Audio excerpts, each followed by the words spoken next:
Hello everyone and welcome to our session. Our focus today will be on understanding the Bayesian VAR estimation method. Following our usual approach, we'll demonstrate this concept by working through an example found on the Finance ResearchGate website. However, before anything else, we really need to fully grasp the mathematical principles involved. As a quick reminder, the VAR is currently in the process of estimating. We analyze the coefficients, treating them in a time series fashion, particularly when we are utilizing more than one endogenous time series. So if you happen to have more than a single variable, we can effectively stack them. Let's consider two variables, x and y. Then we perform a vector autoregression, or VAR analysis. This means we regress each variable on its own past values and the past values of the other variable. On account of its delays, it's important to note that these time lags can extend quite significantly, potentially reaching up to p periods. Additionally, we must account for the time delay associated with the influence of another distinct variable. Therefore, the interaction between these two different lagged effects results in what we term a cross effect.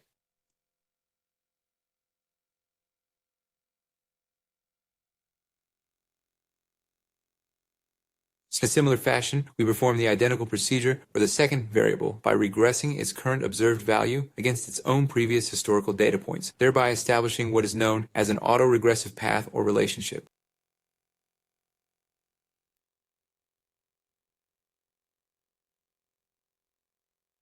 And we also need to consider the cross effect, dependent on the lagged values of the other variable.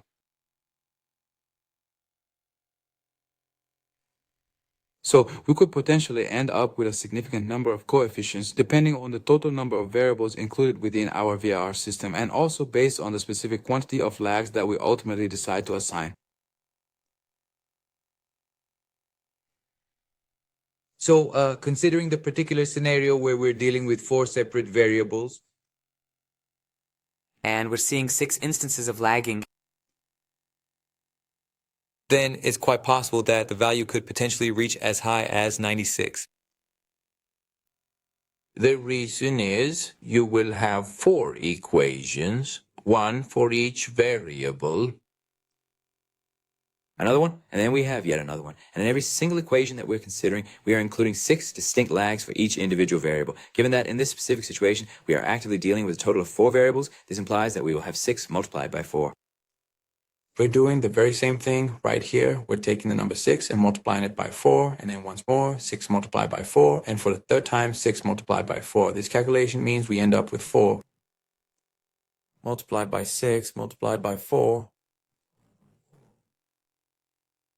And when you perform that calculation, the result you get is 96. Therefore, it becomes quite clear to visualize the sheer number of coefficients that we are then required to meticulously estimate for every single x variable within the entire VAR system.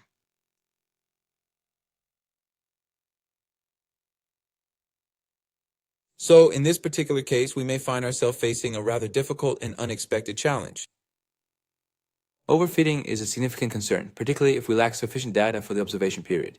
Should the available time series not extend to an adequate length, and if we're dealing with numerous explanatory variables that include many lagged terms, then there's a high probability that we will encounter overfitting when estimating these crucial coefficients. Considering our current situation, a Bayesian vector autoregression model might offer a viable solution, allowing us to achieve more stable and reliable coefficients, which would then be significantly less influenced by the inherent noise present within the observed data.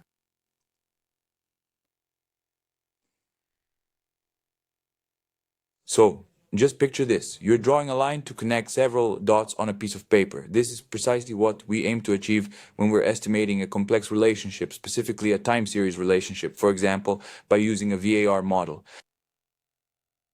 Our goal is to determine the precise coefficients and the slopes, thereby uncovering the actual relationships existing between different variables and also between a variable and its own lagged values.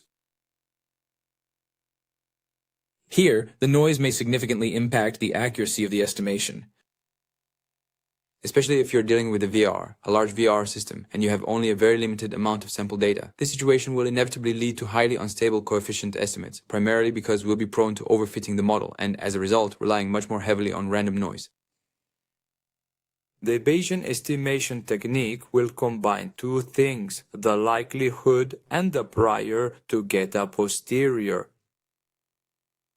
This is all about estimation. So in this context, the posterior distribution represents the final conclusive answer. The likelihood function, on the other hand, indicates what the observed data strongly suggests. And this entire process is precisely what we typically do in practice.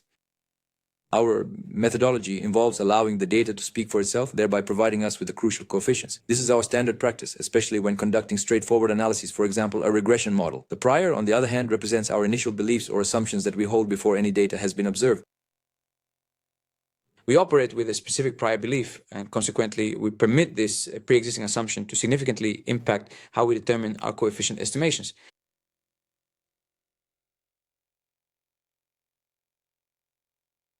So, the primary advantage of using the Bayesian VAR model is to prevent those wildly fluctuating coefficients, particularly when we're dealing with too many variables and also too many lags that need to be estimated. And that will provide more stability. Estimates. So, for example, let's assume we have 4 variables within the VAR model.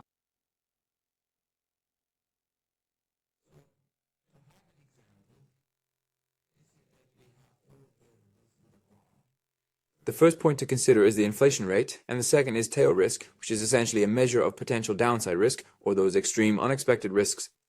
Our third key variable is the idiosyncratic volatility, which is essentially a direct measure of the firm's unique specific risk. And then, finally, we include the stock's overall monthly return.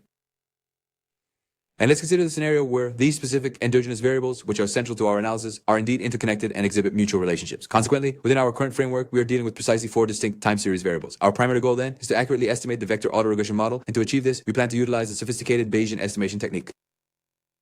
The Threaten equation, for example, when we're considering the stock's monthly return, this specific formula will present itself in this manner. We begin with a constant component that's derived from the regression analysis or from the VAR estimation process. Subsequently, we also include the security's own past values or lags. This L, specifically the alphabetical character L, is the lag.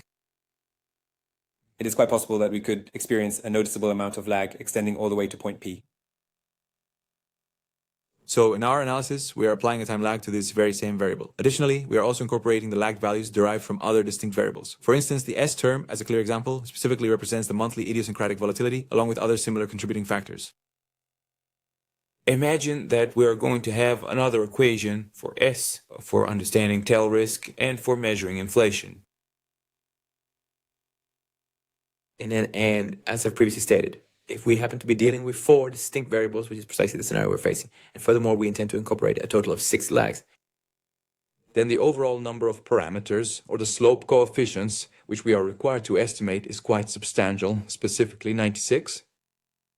To avoid overfitting, we can rely on Bayesian estimation. What kind of prior distribution will we be able to obtain for our analysis? The prior element, which was a key component in this specific case. This refers to the fundamental beliefs and preconceived notions that we inherently hold and accept as true, even prior to any comprehensive examination or analysis of the available empirical data. One of the established methods for addressing this is specifically known as the Minnesota logic. In the Minnesota logic, it explicitly states the following fundamental principle. The historical value, or lag, of the identical variable itself is considered to be of greater importance. Consequently, its assigned weight within the model will inherently be set at a significantly higher level. It's important to remember that the distant lag should always be given a much lower weight than the near lag. Let's ask ourselves this question. Do we truly think that RT minus 12 holds the same level of significance as RT minus 1? Logically, it seems quite reasonable to assume that the more immediate or closer lag would inherently carry greater weight and importance. Lags that are shorter in duration are granted more freedom, right? This means we will be assigning a significantly higher prior variance. Therefore, it is important to note that we will be mentioning this particular term multiple times. Prior variance is simply how much freedom if we allow this coefficient to deviate from its predetermined prior. So, when we have a much larger prior variance, it essentially means that we are giving more freedom for the observed data to ultimately determine the precise value of the coefficient. However, if we are dealing with situations involving significantly long lag, this approach will inherently assign a greater degree of shrinkage to our estimates. This ultimately means that our statistical model will be operating with a considerably smaller prior variance, reflecting a stronger belief in a null hypothesis or a more constrained parameter space. We will be limiting the range of potential values for the coefficients that we are estimating from the collected data, because we are going to assign a predetermined prior value to them. And that would take more weight if we have more shrinkage estimation or lower prior variance. So, the concept of variance in this particular context implies a greater degree of freedom. It means we're giving the observed data more leeway to determine the precise value of the coefficient rather than heavily relying on our preconceived notions or established prior beliefs. So, in this particular scenario, we have two distinct competing mechanisms that are used to determine the precise value of the coefficients. The prior belief, for instance, might be set to 0. Alternatively, it could be an autoregressive power. It could be literally any belief model. Alternatively, we will allow the data itself to determine the precise value of the coefficient. A greater degree of variance implies that you are giving the data more freedom to express itself and ultimately establish the coefficient's specific value.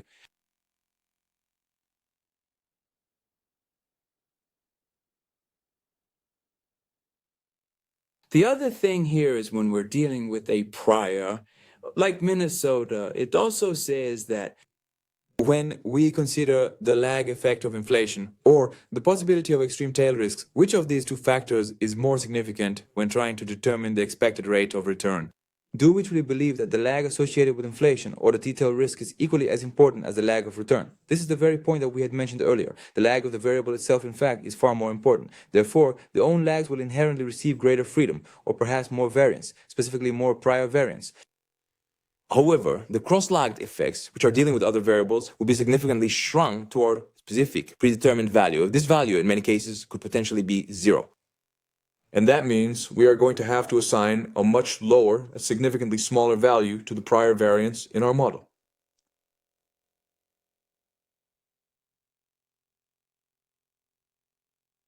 So this is what we commonly refer to as the standard Minnesota choice. In our analysis, the expected coefficient value as we defined it will be precisely 1 under the specific condition that the variable I is indeed equal to j. In this particular context, I represents the primary variable within our mathematical equation. For example, if we are modeling the monthly return, that would be I, the equation, specifically the y equation of the variable of interest.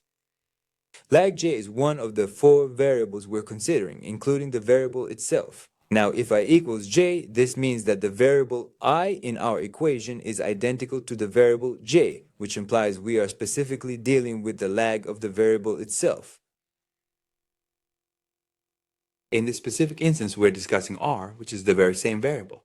This is r, and this is also r. They're stating that the lag is even just 1 unit, meaning it's extremely close to the current value. This suggests that we are now in a position to permit a kind of sustained effort or continued presence that is almost like a random, undirected walk. If we take the value to be equal to 1, meaning that we will be allowing the coefficient to be set at 1, and that then indicates a very strong relationship between the value and its corresponding lag. This is according to the established standard Minnesota prior. That's what I mean. And if that specific condition is not met, then the resulting output value will simply be set to 0. So the primary objective, the main target we are aiming for in this entire process is to ensure that the shrunk value ultimately becomes 0. What this truly means is not that we're going to simply assign a value of 0 to every single coefficient. And it's definitely not the same concept as the variable itself, nor are we suggesting that we should only be considering just one lag period. What this particular statement is trying to convey to us is the idea of a progressively shrinking initial value. Now, depending on the magnitude of the prior variance, we might either move our estimates closer to that prior information, or alternatively, we could grant more autonomy to the observed data to precisely determine the final coefficient estimates. This particular value is actually determined based on a specific mathematical equation, and the precise form of that equation is presented right here, as you can see. Consequently, the concept of prior variance, which essentially represents the degree of freedom we grant to the incoming data to influence and ultimately determine the coefficient's specific value, is directly a function of several key elements that are listed. The very first aspect we must address is lambda, and this particular value serves to precisely quantify the extent or magnitude of the shrinking process. For instance, if the lambda parameter is set to a larger value, this implies that we will have a greater prior variance. Consequently, this provides more flexibility, allowing the observed data to significantly influence the coefficient estimation process. This effectively translates to a weaker shrinkage effect. The opposite holds true as well. So if your goal is to have a higher regarding shrinkage intensity, you would adjust this value lower. Therefore, if your goal is to achieve a greater degree of shrinkage, you must set this parameter lower. What we are observing and discussing here is a concept known as lag decay. This describes the rate at which we effectively reduce or diminish the influence of longer time delays. To provide a clear example, it means that those lags which are inherently larger or more substantial are subjected to a much greater degree of reduction. When you assign a higher numerical value to something, you are effectively causing a greater reduction in the observed lag. This means that a variable exhibiting a longer initial lag will consequently experience a more significant shrinking effect, or alternatively, it will be assigned a lower prior variance in the model. Because in this specific instance, with a higher assigned value, the prior variance will significantly decrease. The flexibility for the data to determine the coefficient will be considerably lower.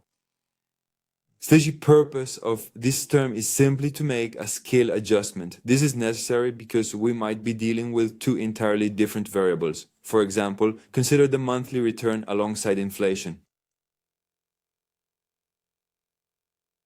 It's quite common for them to possess a distinct scale and exhibit a different level of volatility. To properly account for these inherent discrepancies, we perform a scaling operation. This involves dividing the variance of the I variable by the variance of the J variable.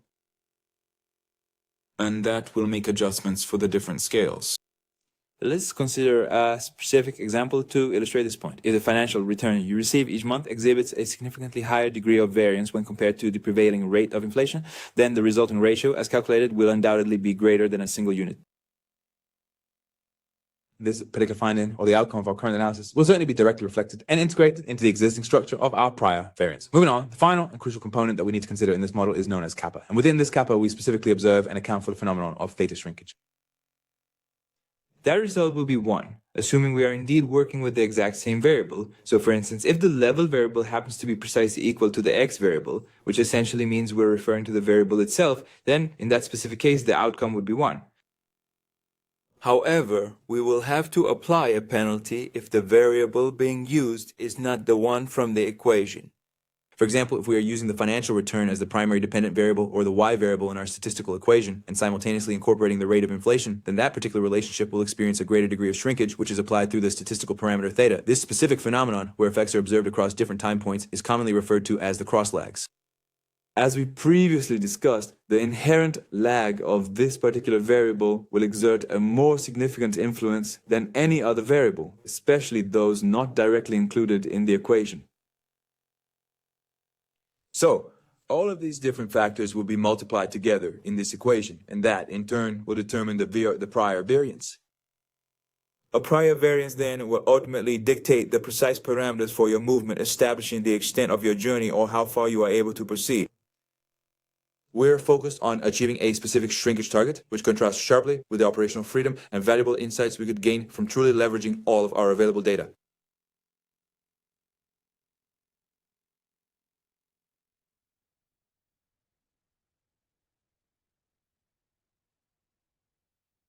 So, when we take everything into account and summarize our findings, a situation where we are short on legs, that is, with a limited number of them, will ultimately result in a significantly higher prior variance. Because these particular approaches are considerably more reliable, and we essentially allow the raw data to speak for itself and to precisely determine the relevant coefficients, while also taking into account the cross-sectional elements, and particularly those more distant temporal legs, that must truly earn their right to be included, which means they are required to present a significant volume of relevant details in factual information, so that we can fully rely upon the insights that the collected data is revealing about their personal profile. If that's not the case, then we will inevitably rely much more heavily on our existing prior beliefs. Consequently, the shrinkage estimation method will then assign a significantly greater weight to these specific types of variables.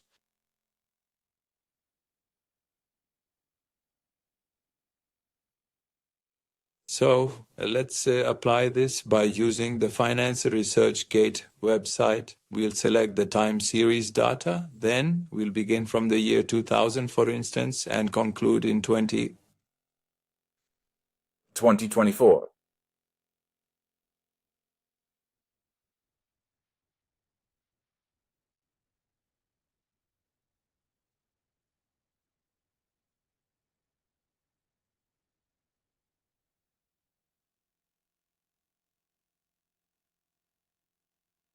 This process will take a little bit of time. So moving on to Series A, we should begin by examining our very first variable. And that particular variable, of course, is inflation. Unfortunately, we don't possess direct data on inflation itself. However, we do have comprehensive community-wide pricing information available. The percentage change in prices over time is what we define as inflation. A positive change, an upward trend, means we are experiencing inflation, but a negative change, a decrease, signals a fall in the overall price level. It is highly probable that the data we acquire will consistently show positive numerical values, and following that, we will then proceed to implement them.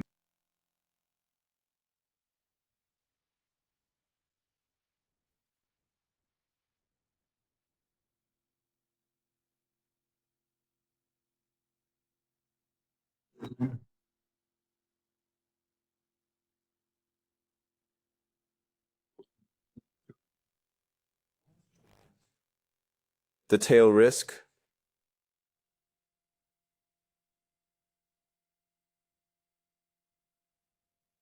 And it is known by the name of the tail.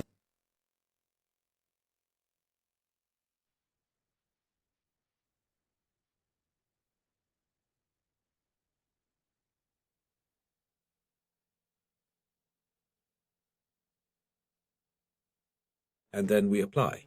We want to make sure that we can achieve our ultimate goals.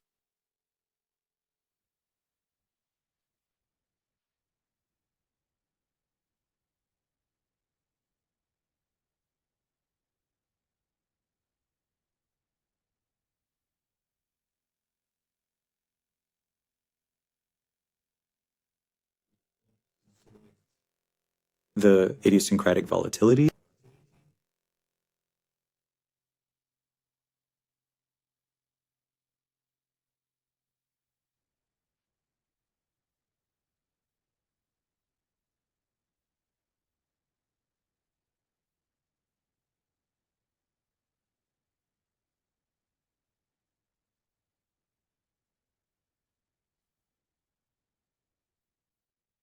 Think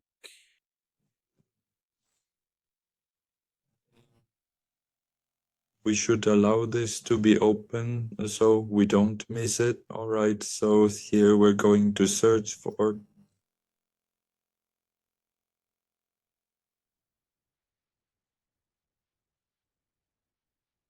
we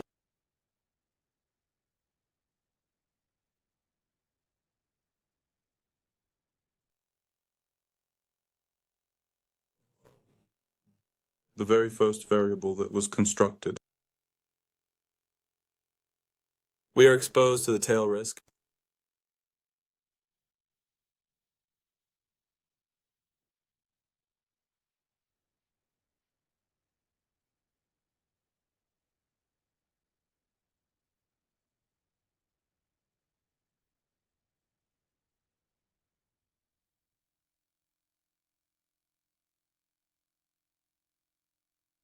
Okay, we should probably run through this whole thing again and do it quickly.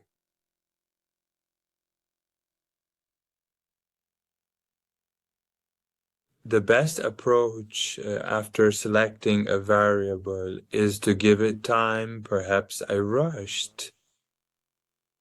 When dealing with each individual series, the most effective approach is simply to give it enough time, allowing it to be fully constructed and displayed across the entire page. Following that, we'll proceed with the second series, specifically examining the tail risk. You really should give it some time.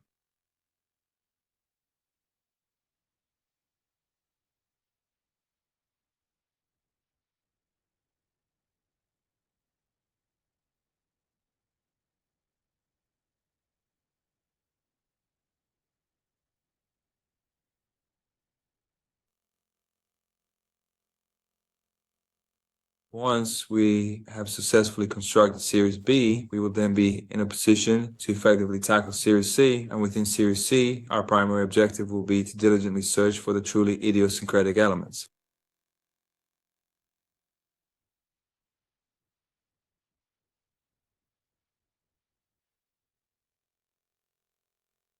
We're discussing volatility, for example, when you're using the capital asset pricing model. We have several distinct approaches to identify and extract the idiosyncratic, that is, the unexplained portion of a return. The variability of this unexplained component, which can be derived from various financial models, is also important. The capital asset pricing model, or KAPM, is certainly the simplest among them. And then, subsequently, we proceed to apply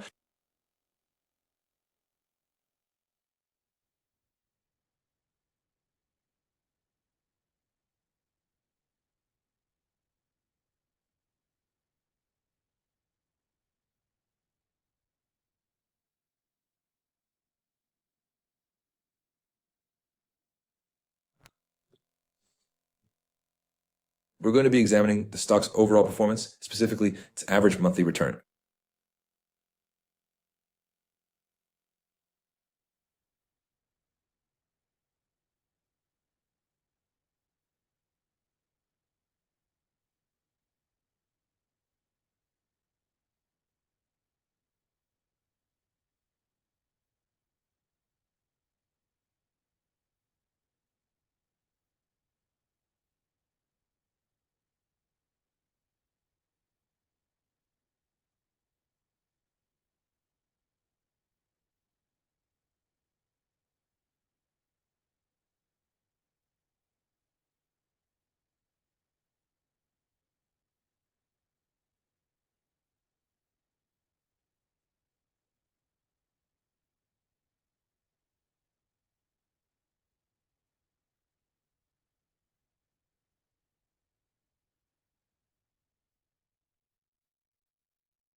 It's absolutely essential that we keep in mind our main goal to accurately determine the inflation figures. Therefore, we must precisely locate the specific box that is clearly labeled Derive New Series. From that point, we'll then proceed to utilize the specific price of the commodities from the initial data series that was chosen, and subsequently, we will calculate the resulting percentage change. In this particular scenario, we're examining the current price of commodities. Following that, our next step is to carefully select the appropriate time series transforms, and subsequently, we will proceed to calculate and determine the overall percentage change. Just give it a little more time for all of its functions to fully activate and work.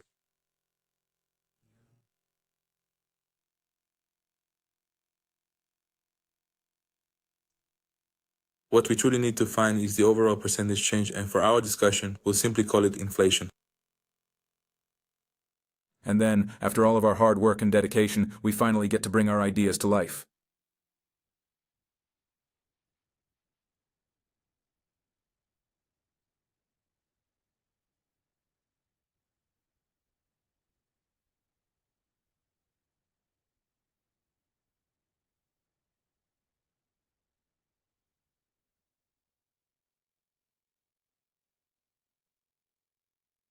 All right, so we'll set up all the variables that we need for this task.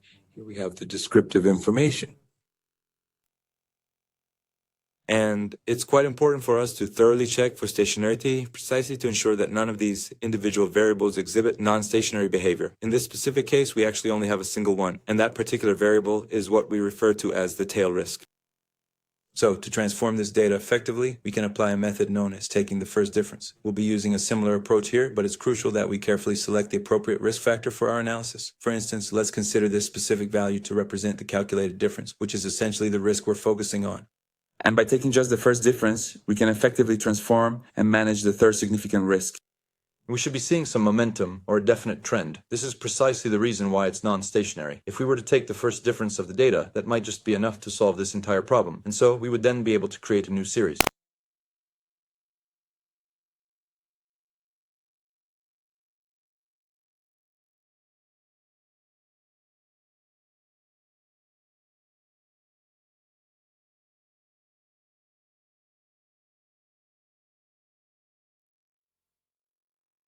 So we have successfully transformed the nature of the tail risk. It is no longer non-stationary. We've made it stationary. This conclusion is supported by the augmented Dickey-Fuller test. The ADF test results clearly indicate that we can reject the null hypothesis, which in turn confirms that the series is now indeed stationary. So, having completed the necessary preliminary steps, we can now confirm that all the critical variables within our entire analytical system have successfully reached a state of stationarity. Following this, for the subsequent stages of our modeling, we make the deliberate choice to employ the BVAR technique. This specific methodology is drawn directly from the established classical Bayesian statistical framework, precisely the one we are currently examining. Okay, so what we need to do now is scroll down the page, locate the Bayesian VAR section, and then carefully select all of the relevant variables that are included in our current system. For instance, inflation is a key one. So let's begin by discussing inflation, then we'll move on to examine tail risk. But it's important to note we're focusing on the stationary one. After that, we'll address idiosyncratic volatility. And finally, we'll conclude with the stock market return. These are the four primary time series variables that we're considering. Now, when we consider the crucial parameter, specifically the shrinkage intensity, we have the option to set its value to approximately 0.2 It's quite remarkable how much we shrink. So a lower value indicates that we'll be shrinking at a higher level. Lag decay, we're once again considering the very same important variables that we had previously brought into our discussion.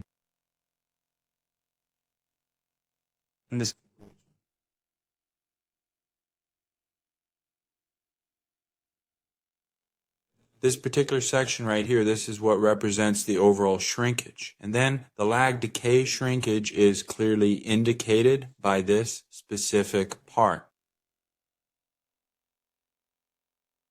Let's just keep that value at 1 for the time being. Now, concerning the lags, what's the optimal number we should be considering? Could you give us an approximate estimate, perhaps around 3? The posterior draws will simply allow you to determine how many steps are needed to fully explore the parameter space and ensure convergence. What you truly need to acquire is sufficient information so that you can gain a really clear and thorough understanding of the fundamental shape or the underlying data distribution. So the posterior draws, they're essentially like carefully recording all the steps you might take to fully understand, for example, the intricate shape of a mountain in the dark. How many steps do you truly need to accomplish that? The burn urn is like a very old forgotten relic. If you start, for example, discovering a mysterious dark mountain, You might commence your journey on foot, but it's entirely possible that your current starting point is not optimal for locating the mountainous terrain you seek. In such a scenario, it would be prudent to disregard or even completely discard those initial steps you've already taken. In a similar vein, or following a comparable logic, in this particular context, when we are meticulously constructing the statistical distribution that represents the various possible values of these crucial coefficients, it becomes entirely permissible and often advisable for us to completely discard those initial data points or draws that we've carefully collected, because there's a significant probability that these particular samples might in fact represent what we term bad draws, meaning they are not truly representative of the underlying persistence. so I think we can just leave them exactly as they are, whether it's 2,000 or 500. Well, if you believe that we need to perform more draws to achieve more accurate coefficient estimations, then we would increase that. Consequently, that value is dependent upon the number of parameters and the number of time periods. We have quite significant time periods to consider. Perhaps if we were to return to a point nearly 300 years ago, that would be more than sufficient for our purposes. And we don't have an excessively large number of variables to deal with. The lag in this particular case is not that high, perhaps just 3. So we can keep them precisely as they are, without any changes. We're currently thinning out the material right here. This particular ability will allow you to completely bypass a certain action or step every single time you perform a draw. Yes, every time. For example, if step 100 and step 101 are found to be quite similar in nature, then we can just, consider bypassing a number of these intermediate stages as we proceed with the creation of our distribution model. So, for example, we can simply leave that particular parameter at 1, meaning that we will be utilizing every single draw. And finally, we are able to make ourselves fit into the system.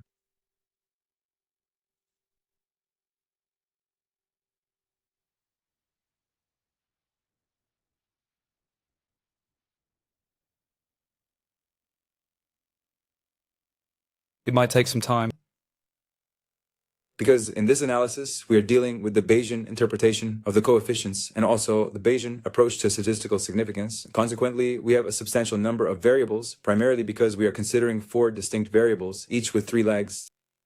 So if you go through the calculations, you'll find we end up with that specific number of coefficients. And then right here, we have these particular coefficients. And how can we actually determine if we have statistical significance? Because the methodology we're employing here is quite different from what we've typically done before, like the traditional p-value or the t-value calculations. We simply don't have those here. Instead, we are using the Bayesian version of statistical significance. If 0 falls within this particular range, it indicates that the coefficient is not statistically significant. In this specific instance, the 0 clearly lies within this range. Similarly, the same applies here. 0 is not included within this particular range, which indicates that the constant associated with the monthly idiosyncratic volatility holds significance. Yet this constant isn't the primary variable we are truly seeking. but it's very significant. Here, it is significant also for the constant of the monthly return. This particular instance lacks significance since 0 is contained within this range. The same applies here, and again, the same conclusion holds true for this one, and for this, and so forth. So most of the coefficients may not appear statistically significant, and that's normal in finance. To explain, for instance, how a monthly return is generated isn't always a simple task. If it were simple, then everyone could effortlessly make consistent profits in the financial market. Therefore, these outcomes are likely random, making them incredibly difficult to accurately predict or forecast. So, some of the variables that we currently have available may not be easily modeled or represented with statistically significant coefficients. Or perhaps we might need to adjust the number of lag orders we're currently employing. It's possible that 3 is simply too many, leading to overfitting. Who knows? Perhaps 2 would be enough, or maybe we need to adjust the prior distribution. We're currently using the Minnesota prior, as we discussed earlier. I believe this outcome is primarily a result of the specific nature of the variables that were chosen. Here we can observe a direct comparison between the actual data points and the fitted model's predictions. It's evident that the model isn't performing very well, as the actual values diverge significantly from the fitted values. And this is particularly relevant when we consider the broader topic of inflation. For instance, let's carefully examine the overall performance or returns of the stock market. We can effectively analyze this by employing a sophisticated bivariate Bayesian vector autoregression model. If you're looking to use the Bayesian VAR model for analyzing the market stock return, then the relevant chart will be loaded and displayed here very soon.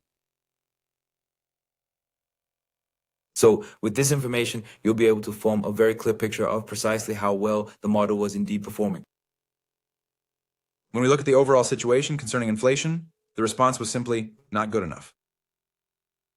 And even considering the market's overall return, it's still not particularly strong. So you can examine the remaining variables, but we are consistently reaching the same conclusion. The intrinsic nature of the variables themselves was simply not adequate to provide strong predictive performance within the given sample. Now we can generate the forecast, but if the data used in our in-sample is not sufficiently robust, then we shouldn't really expect to have that same hope for the out-of-sample predictions. So that's it for today.